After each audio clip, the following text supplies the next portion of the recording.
gonna make a bonus video here.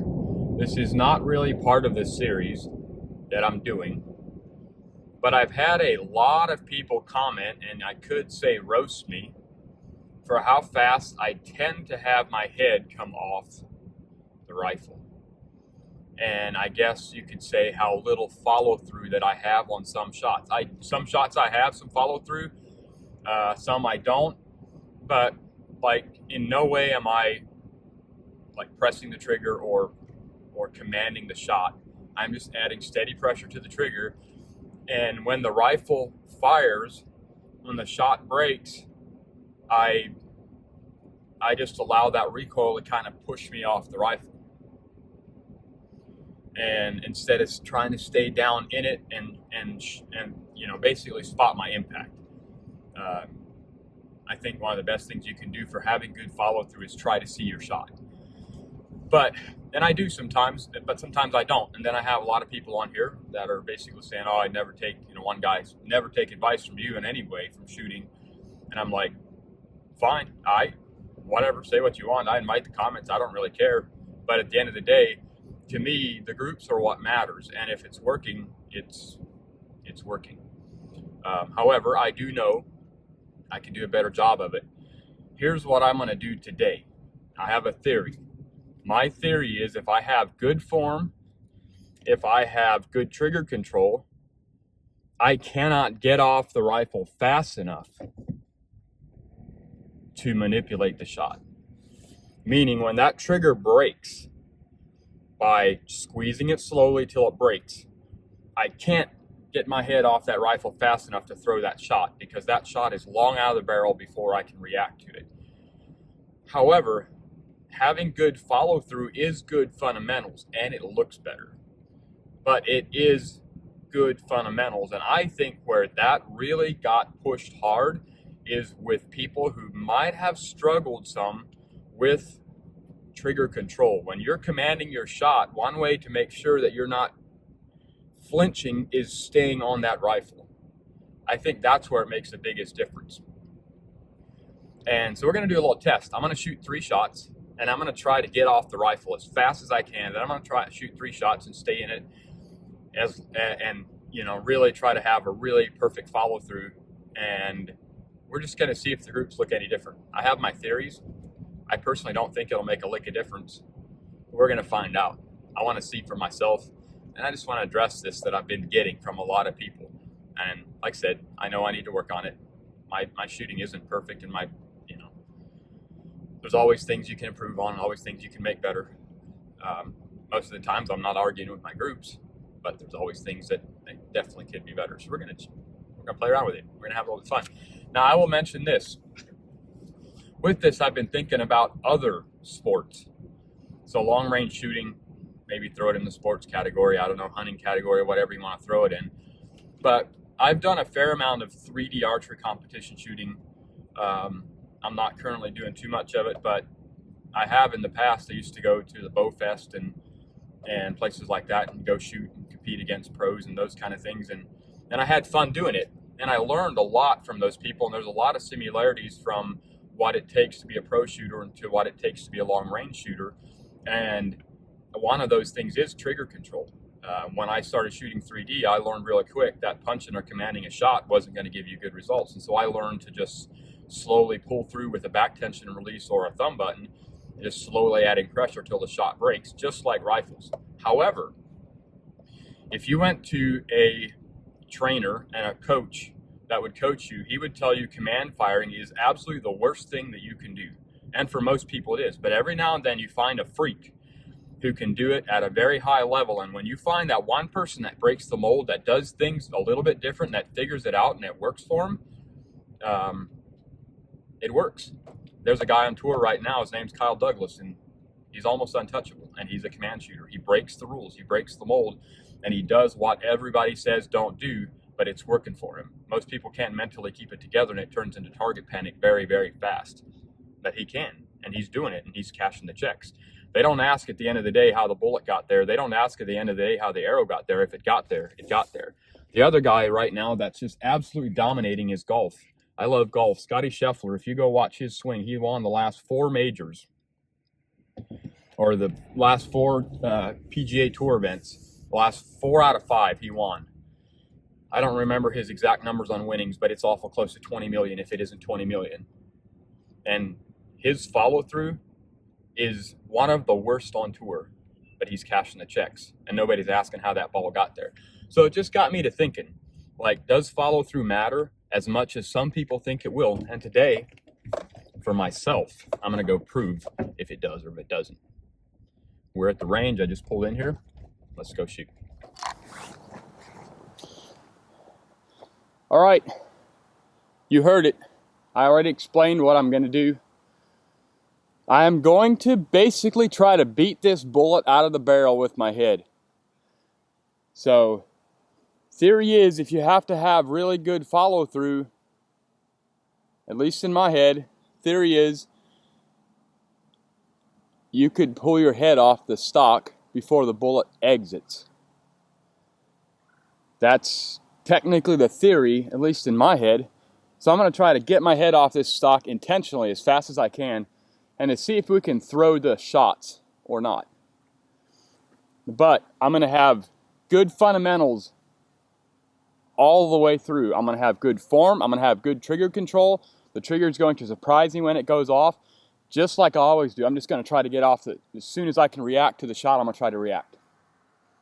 Let's see if we can manipulate the shots. All right, here we go. This target, already ranged and dialed it, is at 550 yards.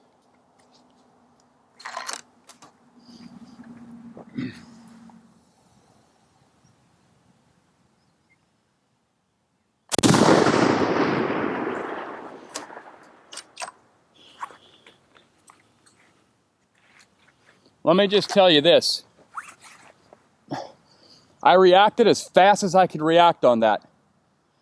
As fast as my brain would tell me to get off after I fired, and I watched that bullet go through the target. I watched the splash on the back side. All right, let's do it again.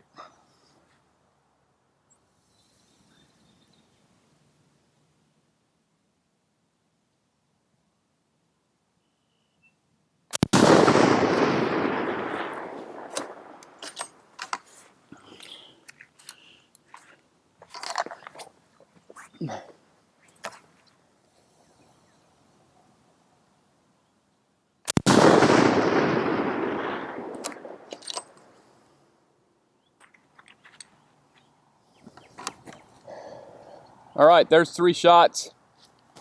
There's 3 shots getting off the gun as fast as I know possibly how to get off the gun. It probably looks awful, but that's the point of it. It's kind of fun to do.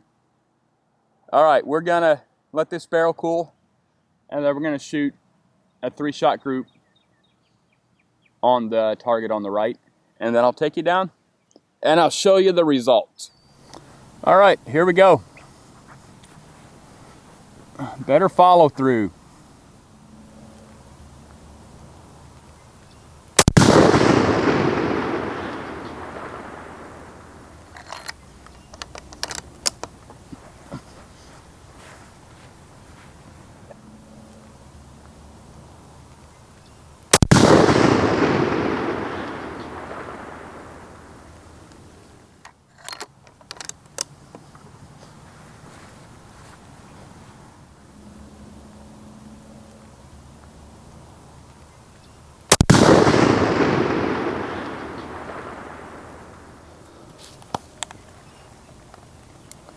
All right, I felt pretty good on all those shots. The one shot I felt like I did break maybe just a little bit left, and